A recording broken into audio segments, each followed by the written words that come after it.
Alright, so here we stand. Here I am with the one and the only Artosis, Dan Stemkoski. Thanks so much for being here, man. How are you?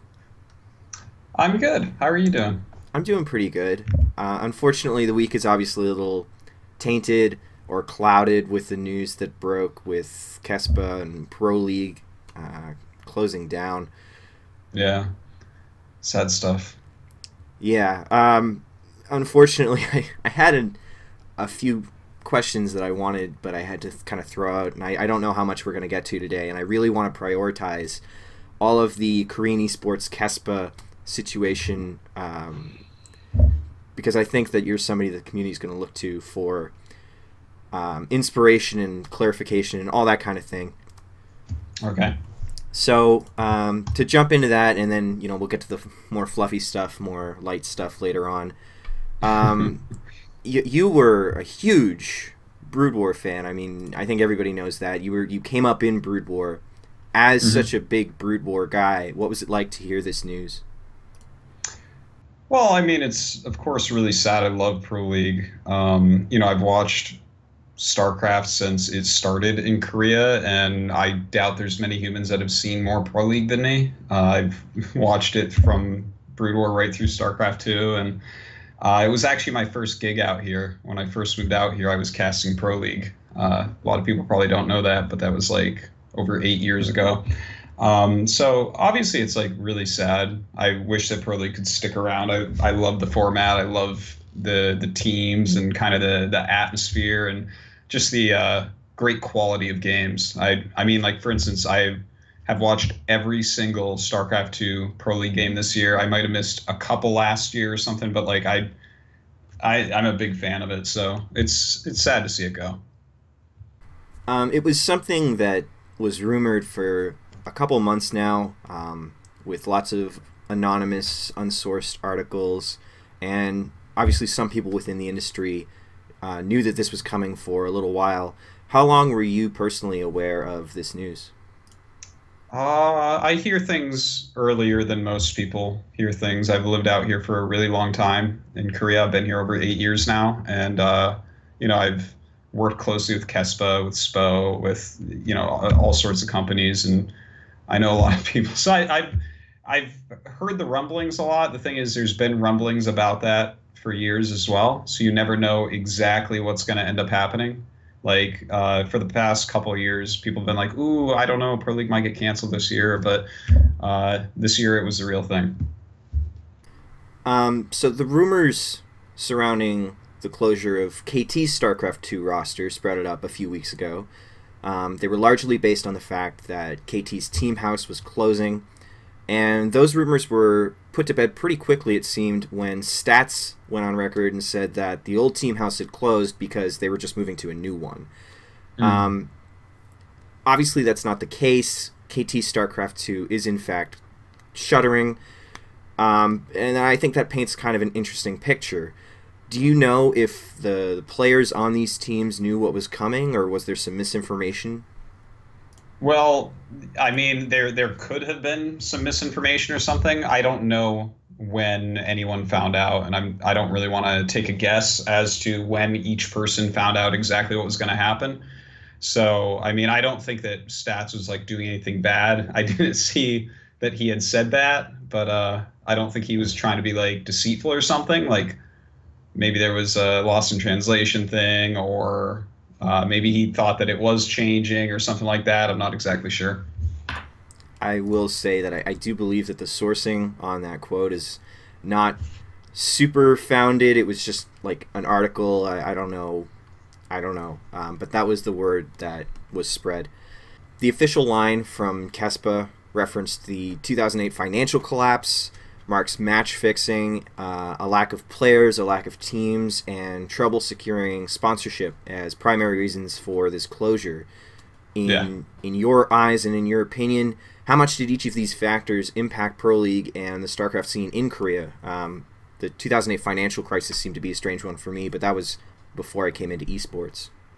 Yeah, well, I mean, 2008 was kind of a tough year, of course. The financial crisis, I'm sure, had some stuff to do with it. Of course, don't forget that there was a betting scandal in 2008 or 2009, I can't quite remember, with Savior. And I know that that was the first time that Pro League took a big hit.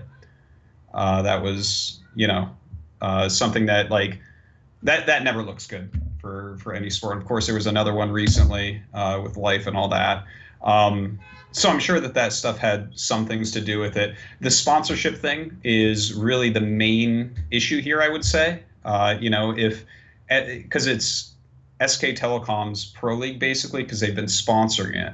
So if they don't want to sponsor it anymore, there's no money to do it. So that's going to be one of the big parts of it. And of course, the viewership for StarCraft 2 in Korea is not like the viewership for StarCraft 1, and especially what the viewership was for StarCraft 1, like way back, like pre 2008 and stuff. Like StarCraft 1 was just gigantic out here, and that's kind of what Pro League was built off of. So definitely, like what they're saying in that has a lot to do with why it was shut down. I've tried to stay mostly off of Twitter and Reddit and stuff because a lot of people that have no idea what they're talking about are trying to talk about why this is happening, and people are like pointing their fingers at like Blizzard or the WCS region lock or things like that, and that just doesn't really have anything to do with it. And it's I mean, people are always gonna just get upset, and I mean rightfully so. This is a sad thing that's happening, but a lot of the things people are saying as to why this is happening are just absolutely not the case. That's a lot. I mean, there's so much there to like deconstruct and talk about. I mean, you talk about the idea that WCS really isn't a factor in this decision, and I know that when I post this, a lot of people will be really upset to just hear that. Can you? Well, here, let me go into this a little bit deeper, right? Because obviously, I'm not a KeSPA person, right? Like I haven't worked with them for a while, and I'm not part of this decision. So hey, maybe they're just like, oh, we're sour, and so we're gonna shut this down because the Korean players can't fly out. No, I don't. That's not how things work out here. Like it's for instance, the teams, this is like something that I think people don't quite understand with the teams because, right, a bunch of teams shut down as well. The teams are the sponsors, if that makes sense. Like, for instance, SK Telecom sponsored the Pro League as well as a team, right? KT sponsored a team. Samsung, CJ, these are huge companies out here. These are some of the biggest companies in the country. And this is actually like marketing costs. These teams aren't run like foreigner esports teams where it's like, okay, this is foreigner esports teams are basically small agencies for players where they're selling ad space on things like streams, jerseys, stuff like that. And they're trying to make money by being the professional end of getting players money, right? But here it's like the actual sponsor itself. Like let's talk about SK, right? SK Telecom. That's my cell phone provider. Okay, it's the biggest one out here. Obviously they have tons of money and stuff, but if they are sponsoring a team, it's not like SK Telecom, the team, is making a bunch of money from being a team. That's not really what it is, right? Because the main sponsor, yes, they'll have other sponsors that'll help negate some of the costs and stuff, but the main sponsor will be SK Telecom, and they're putting in the money. And once they decide, right, that this is not like worth it anymore, like if they decide, okay, the Pro League isn't getting enough views out here, like SK Telecom isn't making money off of the foreign fans watching, right? You can't get, you live in Canada, you can't have SK Telecom as your provider. You can't do it, right? So the sponsorships that they're looking at are Korean based. Like they need a lot of Korean fans watching. So I don't know. I've seen a lot of people trying to like guess all these different reasons. And like, for instance, even the region locking thing, there's always like kind of, if a player flies to another tournament, yeah, maybe it's like, okay, well, we have SK Telecom Sue out getting second place at a tournament somewhere. Does that actually, like, is that going to make it so Pro League doesn't go away, that he can still do that? No. No. I mean, I'm not saying that, I'm not like defending the WCS system or hating on it or anything like that. I'm just trying to like clarify that, like, just some of the ideas people had about what's going on here are not very accurate. I think it's interesting. People like Thorin, some very public people have been talking about how this is a WCS problem, and how, I mean, Thorin in particular went on Reddit and said something to the effect of, like, paraphrasing now, that it's not just that the people who were supporting WCS, the high-profile people, it's not just that they were delusional, but they're also, in many cases, idiots and liars, I believe. When there are people in the esports professional sphere supporting and proliferating the idea that WCS is what killed Pro League and what forced these teams to close. No, it's not accurate. Like, what, I mean, that doesn't even, it doesn't make sense that would be the reason why. I mean, here's the thing too, like, I'm not on the inside of KeSPA, right? But I've lived out here a long time, and I do understand how things work out here better than probably anyone that's spoken about this subject. And because I mean, Tasteless hasn't spoken, right? Like, Mr. Che hasn't spoken. I mean, who are these people that are saying these things? Like, I'm not saying that the WCS region lock helped Korea or anything like that. I'm obviously not saying something like that, but that really, I don't think that really had anything to do with Pro League shutting down, right? And the teams shutting down, like, I've known forever, if Pro League shuts down, the teams will shut down, because it's like a kind of a domino effect. So, like, that's, you know, like, SKT sponsors Pro League, right? And then there's a regular show that, excuse me, I have a little bit of a cold, has, you know, all these different big companies having teams play against each other. And, you know, once SKT pulls out, does KT still need to be there? And you know, it was very likely in my mind that if Pro League went away, we'd lose a bunch of the teams, probably not all. I was happily surprised to see Jin Air stick around. Wasn't sure if that was going to happen, but that's great. But yeah, I mean, I don't know where I'm going with this.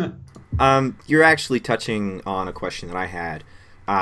Is, like, this seems to be kind of a chicken and an egg situation, where it's not entirely clear to me what came first. Did Pro League decide that it wasn't sustainable, shut down, and then the teams followed, or did the teams decide that it wasn't worthwhile for them to be in Pro League, and then Pro League had no team, so Pro League had to shut down? To your knowledge, what came first? Now, again, I don't actually have, like, concrete information on this. Just looking for speculation. It would be Pro League. If I had to guess, it would be Pro League wasn't going to come back, and thus the teams went away. That would be my best guess as to how that went down. So every now and again, there's a big discussion that comes up in the community talking about the Korean esports landscape and how StarCraft 2 fits into it. And oftentimes people talk about how much more popular Broodwar is, how recently it's how League is dying in Korea, how ASL fills more seats in the live audience than GSL, etc., so on and so forth. So can you tell us a little bit about the current state of Korean StarCraft, the current state of Korean esports on whole? Are we talking about StarCraft 1, 2, like, both? All esports? Like, what? Well, if you could, like, talk about StarCraft 1 and StarCraft 2 kind of in comparison to each other, and then, yeah, just Korean esports on whole. All right, so, I mean, StarCraft 1, I don't have, like, a ton of numbers, but StarCraft 1 is more popular than StarCraft 2 out here, from everything that I've seen. That doesn't necessarily mean, like, basically, I guess what I'm talking about is the online streams, when I look at the numbers of people watching on the Korean streams, it seems like for Korean viewers, definitely StarCraft 1 is getting more viewers most of the time. Obviously, this can change based on who's playing and stuff. And that's really kind of for how many people come to our studio, at least, has to do directly with who's playing. If you're someone with a bunch of fans, like if Flash is playing in StarCraft 1, you're going to fill it. But if he was playing in StarCraft 2, you're going to fill it too. And it seems to me to have more to do with, you know, the popularity of the players. Like if we have a really great day of StarCraft 2, it gets crazy filled. A ton of people come down. If it's kind of a meh day of StarCraft 1, it'll be just about empty. You know, just like a bad day of Code A, we'll have like 10 people in the audience or something. It's just it kind of varies with that. And I mean, as far as the other games, I know that Overwatch is getting quite popular here. I don't know exactly for esports scene exactly how big that'll be, because I know that it's being played a lot in the PC bongs. But from what I've heard, now this is just what I've heard. Obviously, I don't want to act like I know everything the whole world. I'm not an all-knowing being. But from what I've heard, it's like a lot of younger people playing it in PC bongs. So how that will transition into esports, I'm not completely sure of. Like, will this younger generation really take into the esports, or are they just playing it for fun? I don't really know. And I don't really watch Overwatch. I don't really care for the game all that much. So, yeah, I'm not too sure on that. I know that League is still really big. You know, anyone I talk to, if they know about esports, they know about League and StarCraft 1 for the most part. Like if it's someone that's not hardcore in esports out here. So, yeah. Unlike the foreign scene, where we see projects and studios like Take TV, Base Trade TV, Wardy more recently, and then, I mean, so many community efforts and community tournaments, a real grassroots scene. Korea doesn't seem to have that grassroots style effort.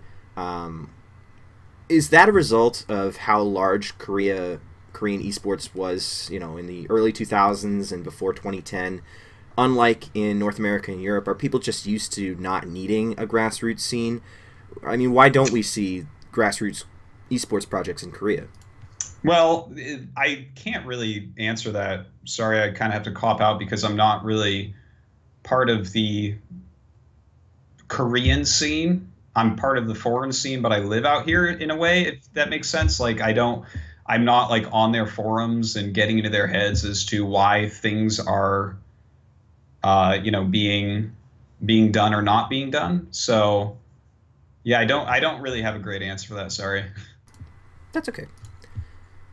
Can you give any indication, do you know at all, if GSL and SSL will be fine and functional for 2017?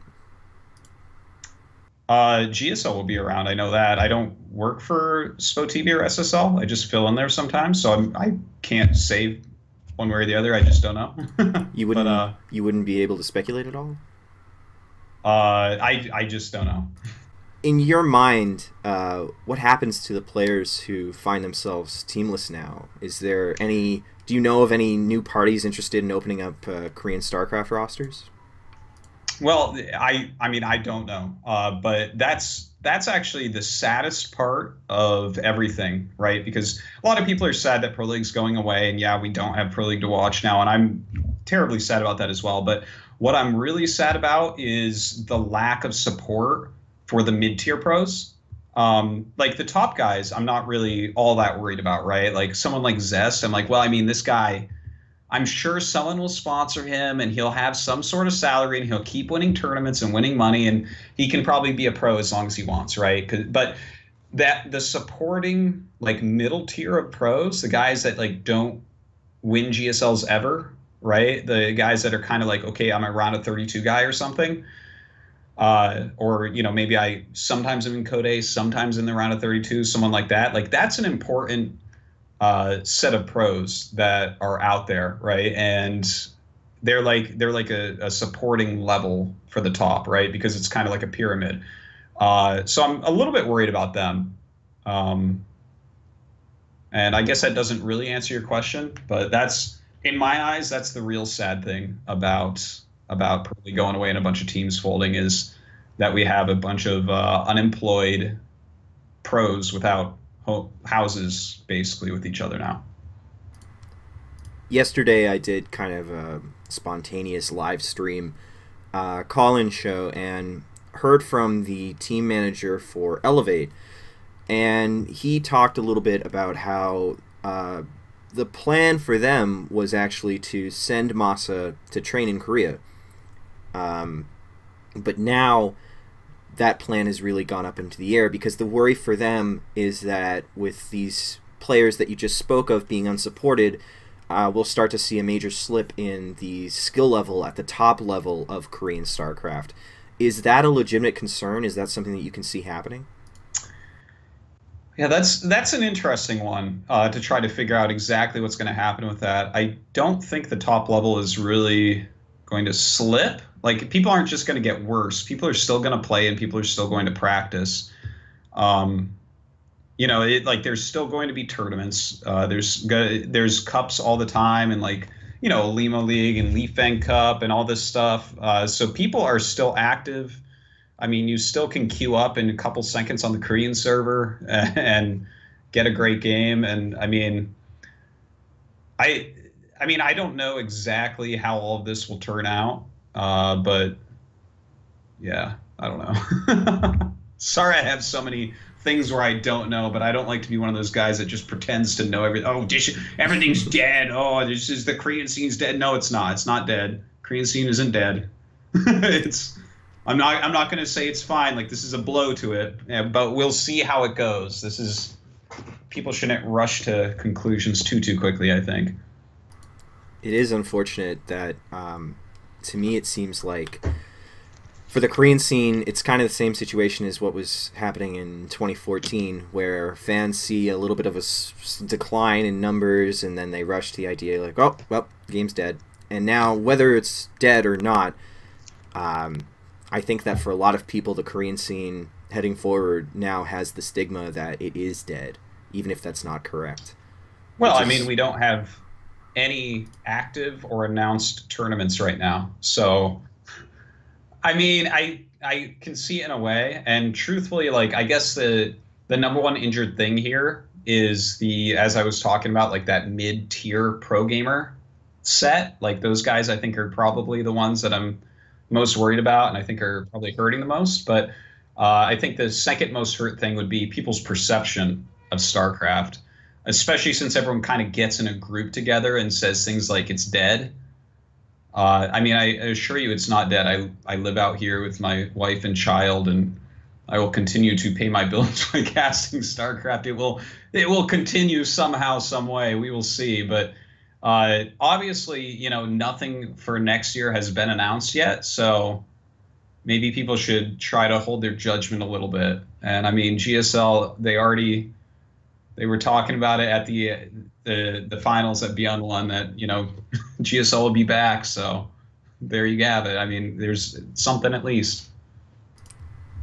Leaping off of the former point, yesterday talked to team manager of Elevate. Well, the team manager of Team Revolution was also on for a little while, and that team recently just picked up formerly Liquid Hero. And he talked a little bit about how for sponsors and for teams in the foreign scene, probably the most important thing when picking up a Korean is actually their social media presence and the numbers that they have on Twitch and their Twitter following count, you know, things like that. For all these players who were KeSPA, long-time KeSPA pros, are they aware of that? Are they aware of those values in the foreign scene? Should they go looking for a team in the foreign community? Okay, so this is kind of an interesting thing, right? Because if you're on a KeSPA team, you don't really stream, right? Like the KeSPA teams, the way that they run like a very tight ship where like replays don't really get out. You know, you're not really streaming your practice games and stuff. In fact, sometimes you would see a KeSPA team sign a deal with like a Twitch or an Azubu or you know, whatever it is, and then a weird half-ass streaming would happen. I'm sure that people have seen this, right? Where it's like the guy's playing an off race, or he's just pressing play on replays or something, right? So streaming wasn't something really taken very seriously. It was much more about just purely the skill and, you know, getting better and hiding builds and stuff. Now that that's taken out, this is kind of interesting, right? Because already I saw, I glanced at Reddit, it was like Innovation's going to have a stream now, right? And I guess Sue is setting up his stream.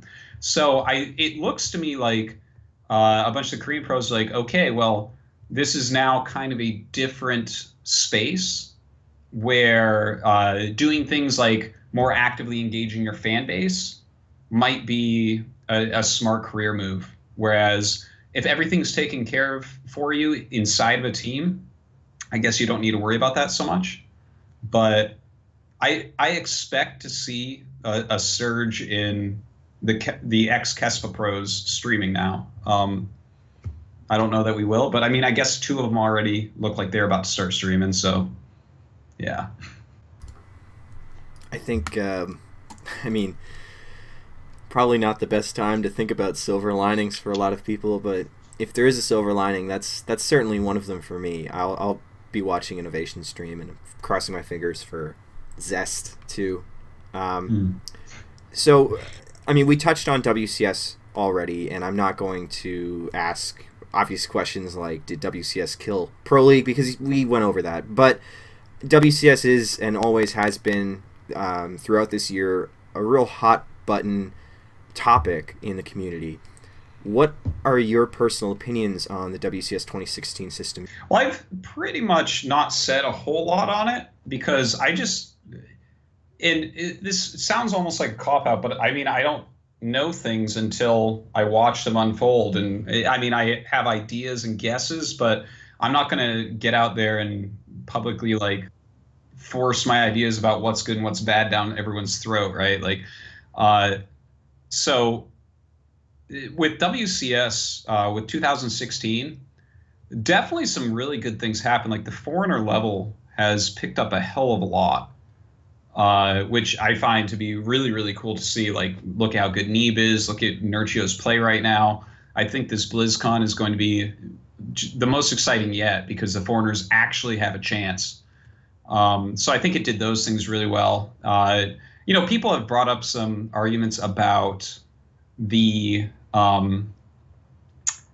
lack of like prize money for the Korean players and unable to travel and stuff like that. And definitely I understand those. And it did feel like Korea didn't quite have enough this year. There was like constant games, right? So to be fair, like there was like 5 days of StarCraft a lot of weeks this year in Korea. Like it was almost a full-time job just watching everything out here. But it wasn't that many turns. It was just like spread very well. So I think I would definitely like to see more than 4. Well, I guess Korea had 5 tournaments, right? It had 2 SSLs, 2 GSLs, and the KeSPA Cup. And then also Pro League, of course, which is gone now. But I mean, hopefully we can like improve upon that in the future. Like that, it felt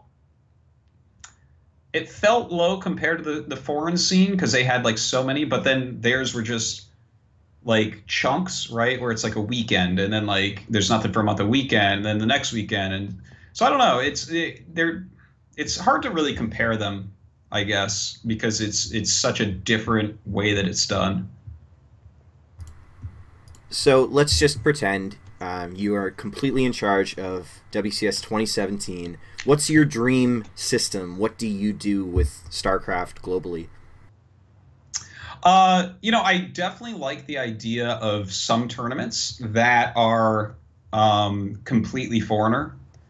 I forget who tweeted, maybe it was Nurchio or something, said something effective like maybe have like the championships be all foreigner and then have more global events. I definitely would like to see the Korean and foreigner players mix it up more than, I guess KeSPA Cup was kind of a mix-up, although it was like only 2 foreigners going over, or 3 foreigners going over, sorry. And so, I mean, that thing is that something like that's really cool, and I would like to see more stuff like that. So I mean, I would make more GSLs because that's the best tournament, and I would have more tournaments where the foreigners and Koreans play each other. I don't know the exact number because I think that there's something cool about KeSPA Cup and then BlizzCon, especially because we didn't see it all year. I'm not saying that we shouldn't have it. We should have it more often, I think, but I think there's probably some cool area in there where it's like not necessarily every tournament, because when it's every tournament, it's just like it used to be, right? But yeah, I don't know.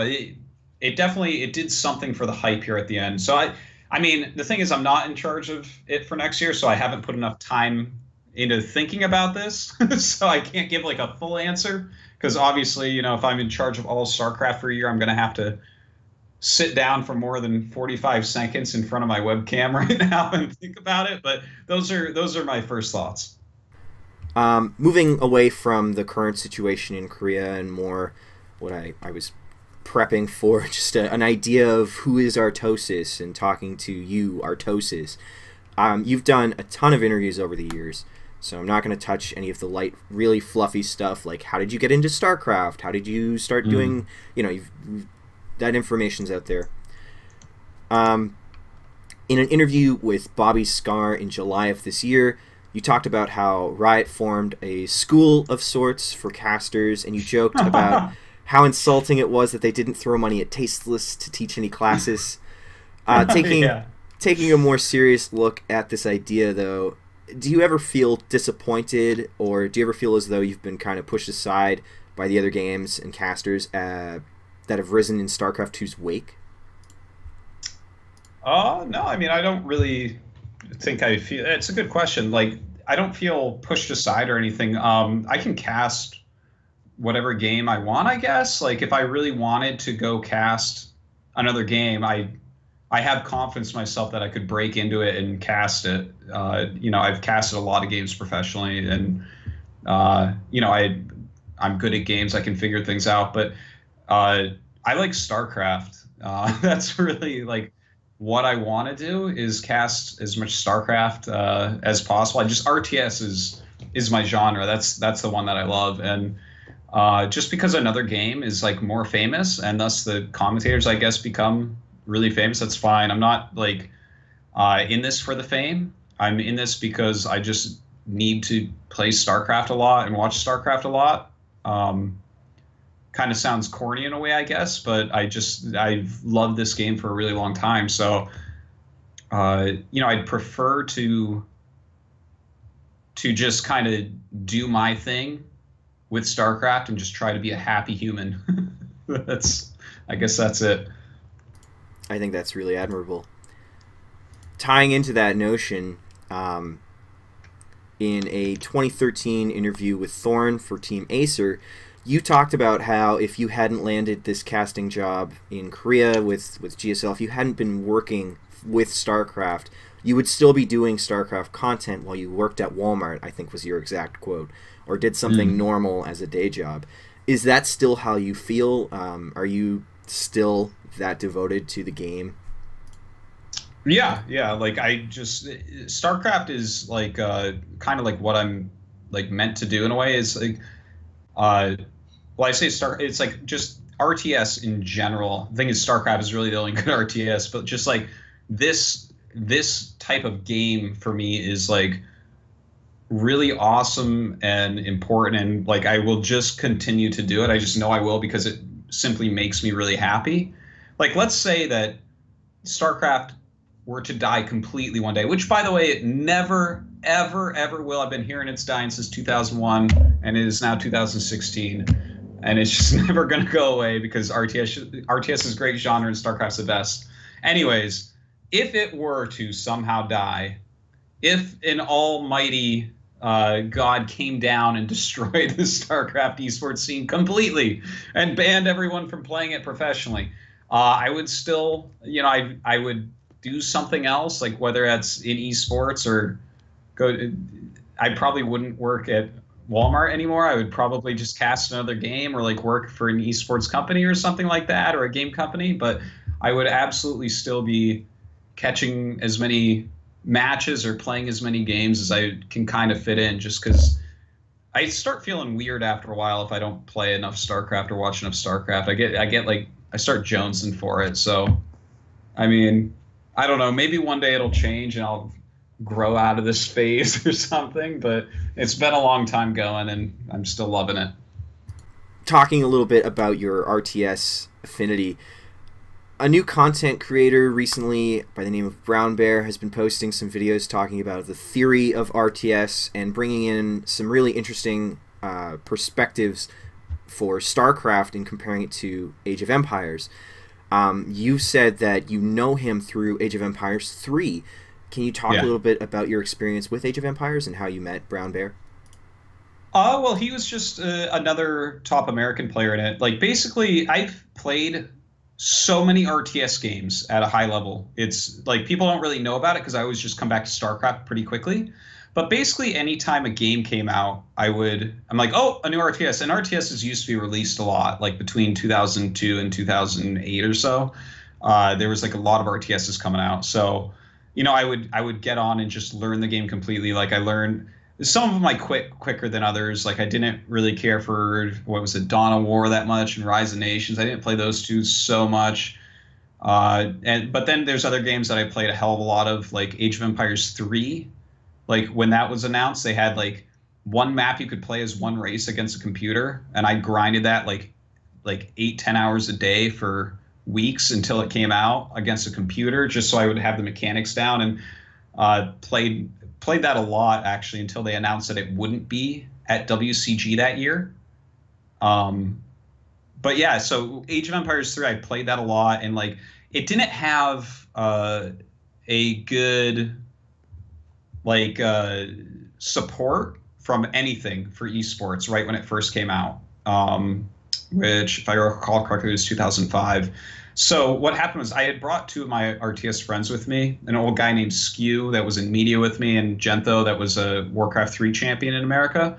We were all like StarCraft 1 guys together. So we all went to that game, and me and Gentho started holding tournaments actually within Age of Empires 3, because there was like a bunch of really good players, but there was no actual tournaments. So we just kind of like started holding tournaments. I met Parfait through those. His ID was Parfait back then.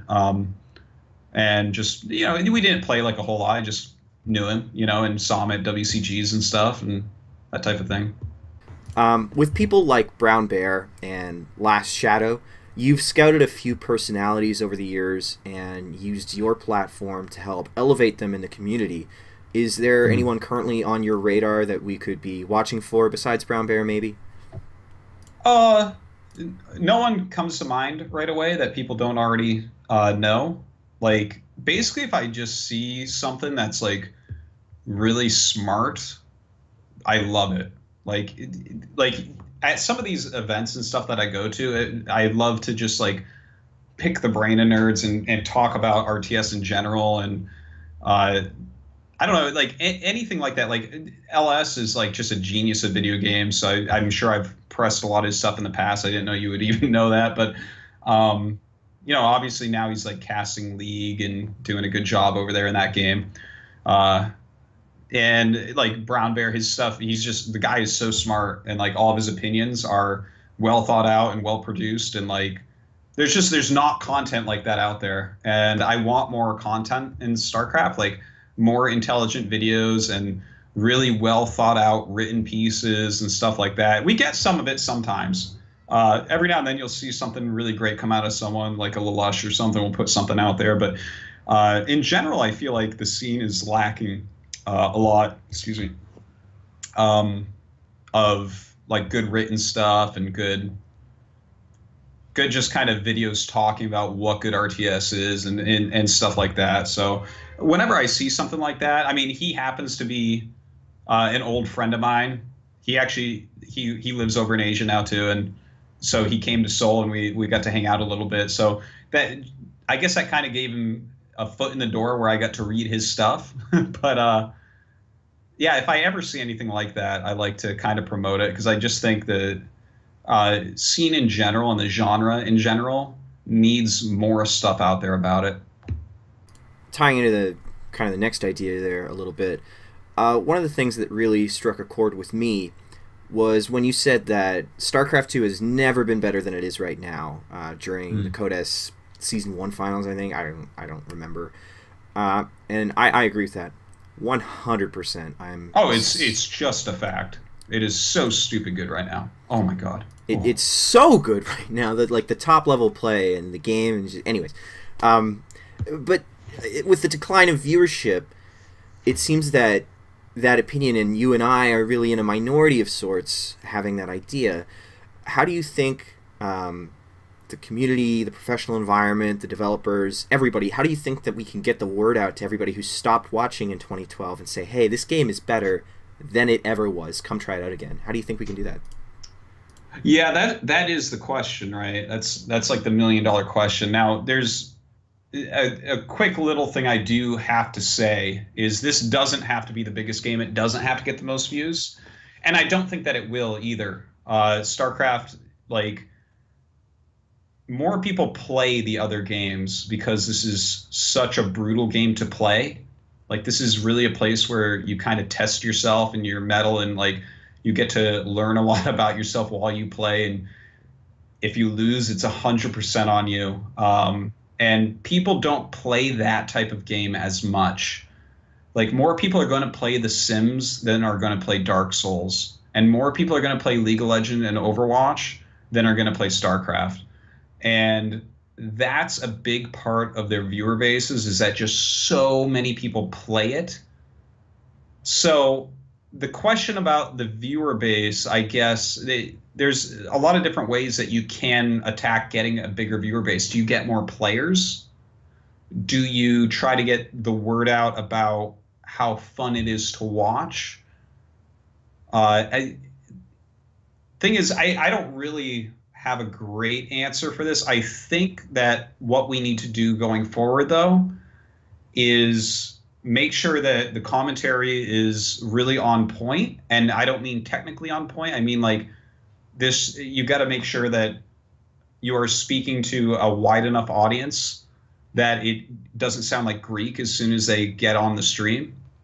That's a problem sometimes, especially in some of the smaller esports. Like, a lot of people have fixed it now, but like, for instance, when I first turned on Heroes of the Stormcast, when I had never played a MOBA, I was like, what the hell are they talking about? What is this language? It sounds like English words, but I can't make two things out of it, right? But we got to make sure it's like not too crazy exclusive and stuff, and try to, I don't know, I feel like there's something that's not being said that people don't get about esports right now, right? Because everyone that comes in is like very excited about the games with the big views.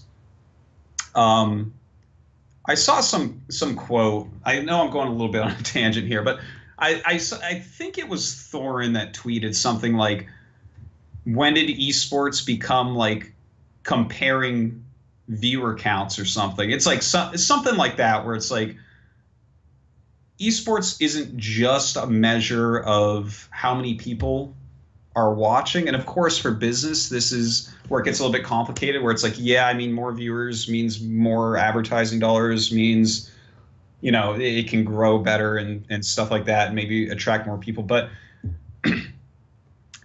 there's like, StarCraft is more than just this.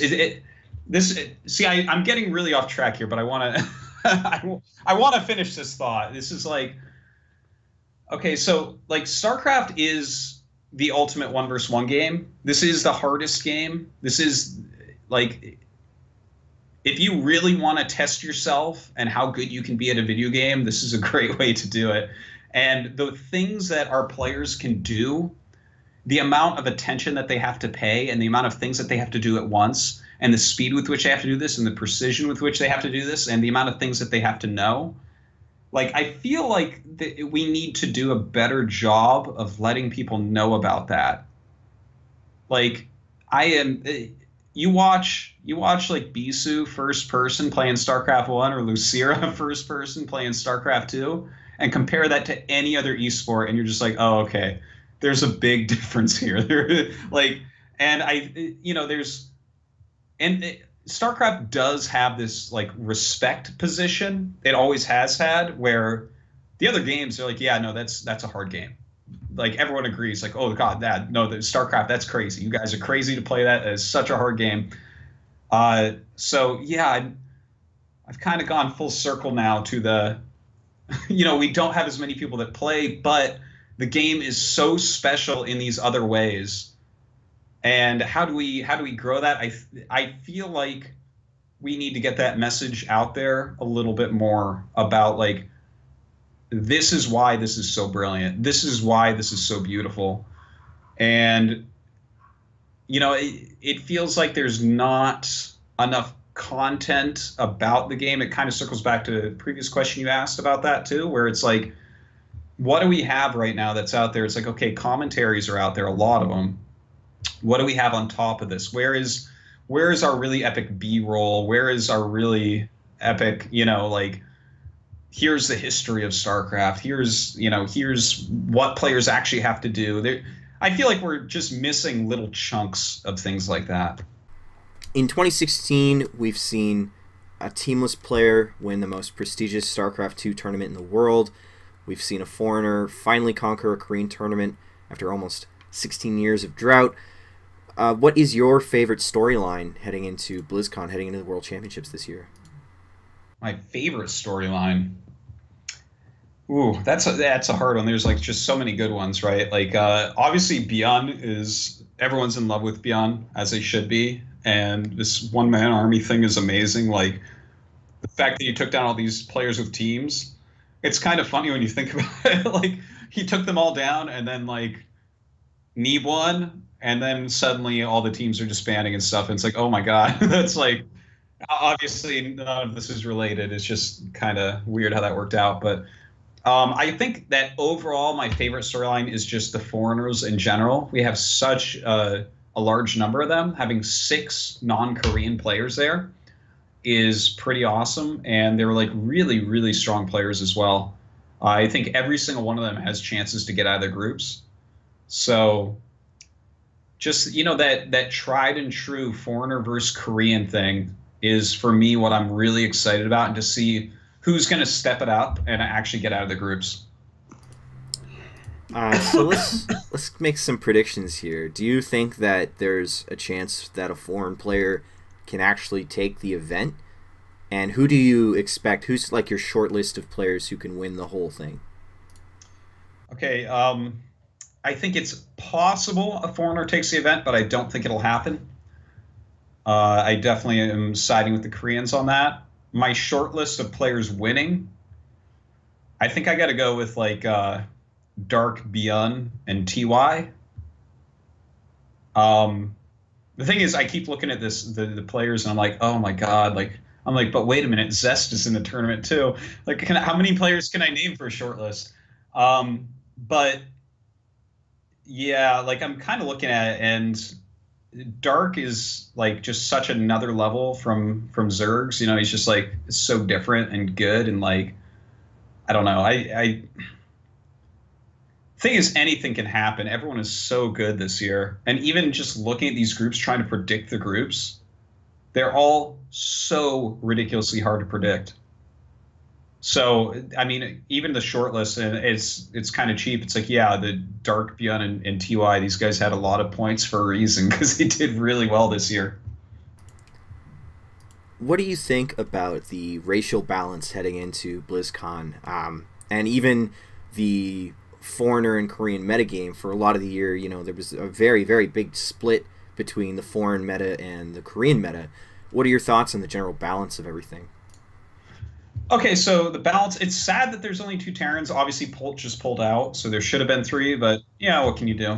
He has to go do his service. But so yeah, that part kind of sucks. And the thing is, the 2 Terrans that we have are so stupidly good that they're both on like my short list to win it. So I don't think we're going to suddenly have like a top 8 with no Terrans or something. I really don't.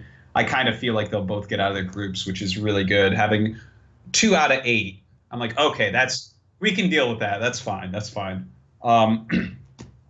And then you were talking about the metagame, like the different metagames of foreigners and Koreans. That's really interesting because we just saw that come to a head with Neeb winning KeSPA Cup because he brought in a completely different metagame of PvP and slaughtered with it. So he actually had a superior metagame to what the Korean pros have been using recently, leading up to KeSPA Cup, and that helped him on his journey for sure. That was like, obviously he's got the skills to pay the bills, but his meta was advanced beyond theirs. So that was a hugely important part, especially for how easy he made it look there at the end. How much more of that will occur? This is the other part of it, I think, goes to Nurchio for the most part, right? Because that's kind of been the issue everyone's been talking about is, like Nurchio's Zerg versus other Zergs. And a lot of the foreign Zergs really, I think, and they're not necessarily wrong about their unit positioning and like how good they are at splitting their armies up to make sure that they don't take too much damage from Terran harass and stuff like that. Of course, Nurchio did end up losing to Maru, but Maru, like, he's Maru. What do you want? But I don't think we're going to have anything too crazy meta-wise happen. I don't think anything will happen like what we saw at KeSPA Cup, where one meta is just, bam, way better. Like, Neeb's metagame of PvP at KeSPA Cup was just better than the Korean one, and he crushed nerds. And I don't think that we're necessarily going to see that here. I think that everything got mixed up enough at KeSPA Cup, and everyone's kind of preparing hard right now. Yeah, I don't think there will be any crazy surprises metagame-wise. But I hope to be wrong, because that's the most fun, when someone comes up with something crazy and just wrecks. Something interesting that I just kind of considered with the KeSPA situation, I think in recent years we've been kind of used to the KeSPA pros coming in with some very planned out ideas of their gameplay and some fresh ideas that have been formulated in these team houses. Is there a chance that that's just not going to happen with BlizzCon coming up now? The thing is, I think that people will basically have similar practice groups to what they've always had. Now, a lot of people not living in this in-house, that definitely can,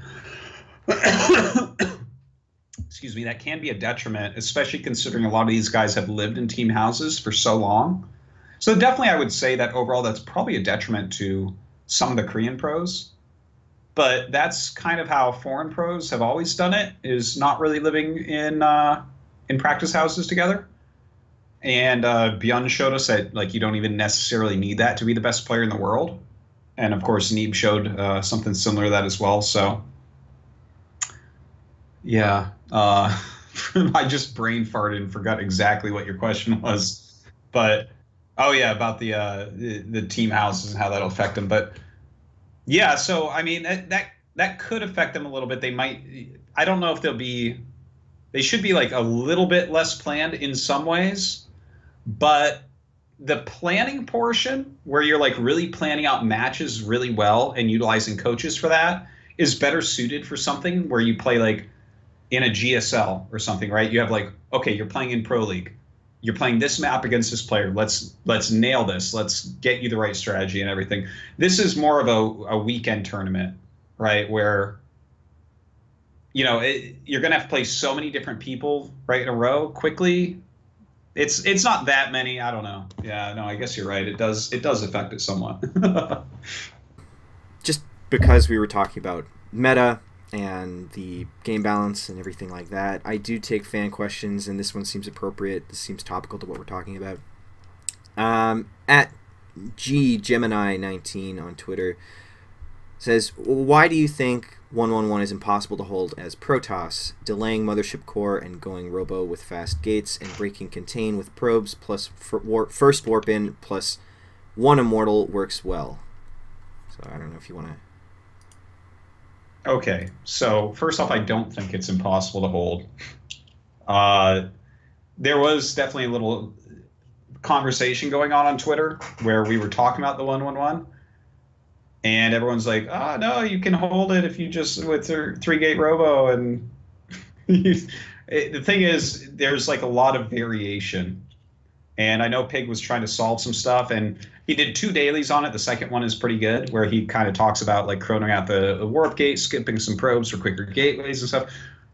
Good stuff. But there's a huge variation in Terran all-ins right now that can make early game Protoss versus Terran, if you're trying to open up with some sort of macro play, it can make it a little bit volatile because it can be very hard to scout exactly which all-in is coming at you. And again, I don't think it's impossible, but it's not as simple as some people try to state it is, which is part of the reason why we have like no wins in Korea against it, basically. What do you think of the new additions to the StarCraft 2 actual game? The announcement packs or the announcer packs, voice packs, and separate MMR and all that. Do you have an opinion on those features? Do you have any thoughts? Yeah. No, I love it. Like, the separate MMR is so awesome. That is so awesome.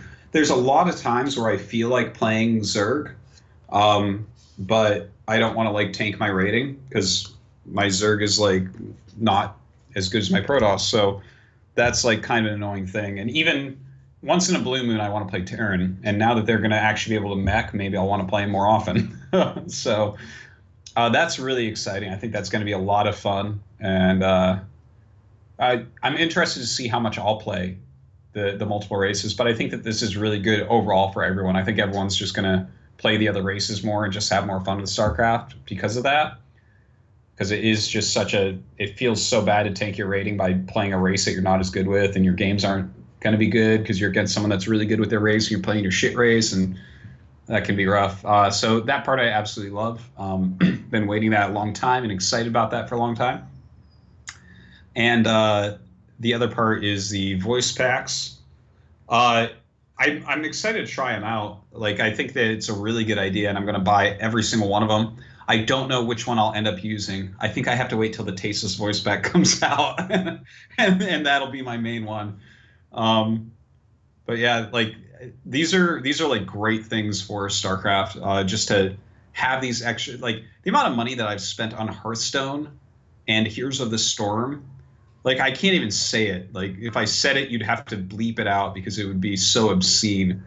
Like, but StarCraft, like, I like StarCraft like 100 times more than those games. Like, I am just excited to be able to purchase anything that alters my gaming experience a little bit in StarCraft, because something like that, for how many games I play and stuff, it keeps it so fresh and fun and cool. So I think it's really good. I'm glad that they're doing that. You kind of joked there, waited for the Tasteless pack, but has Blizzard approached you or anyone, any of the casters that you know of, to do a voice pack? Is that something on the horizon?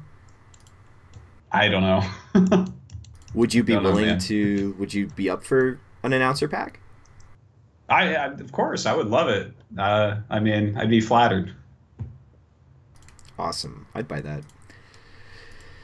With all these features being announced and being released ahead of BlizzCon, I'm personally left wondering what can possibly be left to talk about and left to announce at BlizzCon during the convention. Do you know of anything that Blizzard will be talking about? Is there stuff that we can get excited about to look forward to? Well, I mean, Blizzard hides shit really well when you think about it. No one had any idea about Overwatch before it was announced. Like, no idea. No one had any idea about Hearthstone before that was announced. It wasn't at BlizzCon, it was at like a PAX or something. But I'm sure they'll have like lots of good announcements. We'll just have to see, I guess. You've made reference to Hearthstone. Here's the Storm. You were the first ever global Hearthstone champion, and you work a little bit with Heroes. I've seen recently a lot of casters and personalities talking about how important it is to diversify yourself as an esport talent. Obviously, you've said so many times, like even in this interview, but also in the past, that StarCraft is your baby. But do you have any more plans to kind of branch out or work with some other games? At this time, no. I'm actually like kind of backing up and focusing more heavily on StarCraft right now. And I actually think that, and it has been historically true, it's been important to be able to do multiple titles. As a caster, like I've casted professionally a ton of titles that people don't even know that I've lived in Korea a long time and been paid to cast a lot of different games that people haven't watched or have watched and laughed because maybe I didn't know the game so well. But I mean, historically, it has been important. But I think that as esports is growing, it's becoming more important to actually buckle down a little bit more on your titles. Like the guy that casts like 5 titles can't know those 5 titles as well as the guy that casts 1 title, right? So at a certain point, you I think that people might want to start contracting a little bit and focusing on doing one thing really, really well. And for me personally, like if I had it my way, I'd just cast whatever the best RTS game is forever. Like that's just kind of what I want to do. And so yeah, I mean, for right now, going into next year, I'm really excited to be casting StarCraft 1 and 2. Those are going to be my main focuses. I'd say it's pretty likely I'll end up casting some other stuff occasionally, but I'm really, focusing specifically on StarCraft 2 and 1. So like I said a little earlier, I do take fan questions, and I do have some fan questions for you. This was, people seem to be really excited for this interview, and I'm really happy for that. So from Hard Revenge on Twitter, how hard is it to juggle being a father as well as a professional talent and obviously a family man? Okay, so it can be like a little bit tough. It's kind of weird because I'm actually a freelancer. There's not actually, yeah, like I get paid when I work. So if people see me casting something, I'm being paid for that. And if they don't see me casting something, I'm not being paid anything. So I don't think that there's a whole lot of full-time freelance people in esports, but it has like ups and downs. Like I have to be careful and manage what I'm doing, making sure that I'm working enough and stuff like that.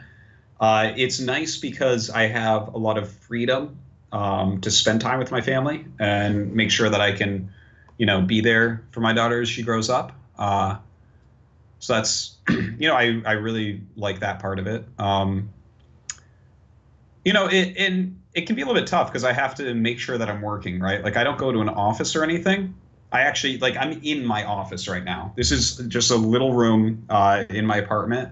Like we are in a 3-bedroom apartment. One of them I just have, and literally what's in here, it's like, okay, that's a bookshelf with some books. Oh, a StarCraft poster and figure thing. Then I got whiteboards where I take notes while I'm watching games and studying games and stuff like that. So I have to kind of balance spending time with family and child and stuff versus making sure that I'm working enough to do a good job. Like I can't just do nothing in between casts. So, I mean, it can be a little bit tricky like that, but luckily this is like my dream job kind of. Like I just even if I was doing something else, I would be spending a lot of time on StarCraft. So, yeah, I guess I can't complain. I definitely can't complain about it. Interesting. I didn't know that you weren't under contract, actually. I originally had a question about casting for the different companies out in Korea. So that's particularly interesting. I didn't know that you were. I do cast for a lot of companies, but yeah, I mean, I don't have like a salary. Yeah, I assumed that you would. I don't know why I assumed that. I had no information to assume that, but that was my assumption. So that's particularly interesting for me. It's a smart assumption to have. That's like safer and more stable and stuff. But yeah, it's just not what I do. Cool. Flow_motions on Twitter asks when you're going to start streaming again. When I get in decent shape, probably sometime after BlizzCon. I do want to do some streaming again. But you have to talk to my manager, Merkmate. He generally knows when I'm going to stream. It's so funny. I'm like, guys, I'll get these emoticons up. He's like, it'll be a year from now. He's winning that battle so far. But like, I want to stream and stuff. Like right now, I'm a little bit rusty. I've been playing a lot for the past month or so, trying to fix all the many problems with my play. Right now, I'm like, what is it? On Korea Masters 2. So I guess when I hit into Masters 1 steadily, I will, like, toward when I start getting decently high up in Masters 1, I'll probably start streaming. Awesome. Volts_SC2 on Twitter. What effects do you think Broodwar HD will have on the Korean scene? Could we see a reinvigoration of Broodwar? I think Broodwar is already being reinvigorated right now. ASL is doing a lot for it. Just having like a regular Star League and stuff, and the fact that Flash is back, and we keep seeing new names popping up, or not new names, but old names popping up. I think it's already kind of undergoing that. Broodwar HD, I mean, if this game is made, and it is made like perfectly, it could be huge. I think it could be a really big deal where suddenly, like, StarCraft 1 right now is annoying to even get to run on a PC, and it is so hard to get a good game.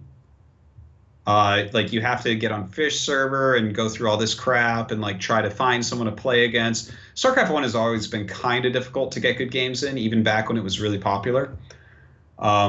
It was like a lot of work. Like, you didn't just hit a Q button and then look at a web page. Like, you have to sit there and make it happen and host the map and make sure all the settings are right and then play the game. And sometimes you even have to have your opponent like click that he lost. And oh man, like it was never super easy to ladder. But like, if let's say that Blizzard does make a remastered version of StarCraft 1 and it operates exactly as StarCraft 1 with a good ladder, I mean, that could be amazing. And I think that definitely that could catch on really well in Korea. I mean, I don't know if like everyone's just into League of Legends and Overwatch now, but for me, I'm excited that that could happen. Jimmy J. Rayner on Team Liquid now. He asks, StarCraft 2 has now been out for more than 6 years. Personally, subjectively, during what time period were you most excited about the game? During what time period were you least excited about the game, and why is that the case? Okay, least excited, I can nail that in like a millisecond for StarCraft 2. When they nerfed the Swarm host in Heart of the Swarm, like towards the end of Heart of the Swarm, I stopped playing. Like, I was just like, I don't like this. In my opinion, that was a bad change. I think that, yes, the games were long and turtly and stuff, but I felt like the game was in a good spot, like as far as balance went and stuff. I personally like that type of game anyways, the long turtle game, trying to break fortified positions. That's like kind of my thing. But right then I was like, I was not digging playing the game at that point. For most excited, it might be right now, and it might be right when it came out. Like right when the game came out, my excitement was over 9,000, and right now it's up there too. Like, it's the game right now is so by far the best it's ever been. Like, I look back at Wings of Liberty and Heart of the Swarm, and I'm like, wow, those were like jobber games. Like, this is the game. Like, this game is so, like, it's not even close. It's so much better than those two. Like, they've really done something special with Legacy of the Void. So I'm very excited about the game right now. Finally, I felt like this would be kind of a fitting last question from me. In the Bobby Scar interview that happened earlier this year, that was one of the earlier questions that I referenced, you mentioned being a withdrawn, bullied, nerdy kid who wasn't very socially confident, and that the idea of esports really kept you going. Do you ever sit back and look at your life now, thinking about how ironic it was for that kid to have ended up as a full-time commentator with thousands of fans who's adored by thousands of people. Yeah, yeah, definitely. It's kind of weird, especially like when I go to something like BlizzCon and like I go on a stage and like talk to all the nerds and it's like, oh, that's kind of weird because I was kind of like quiet and shy in a way earlier on in my life. So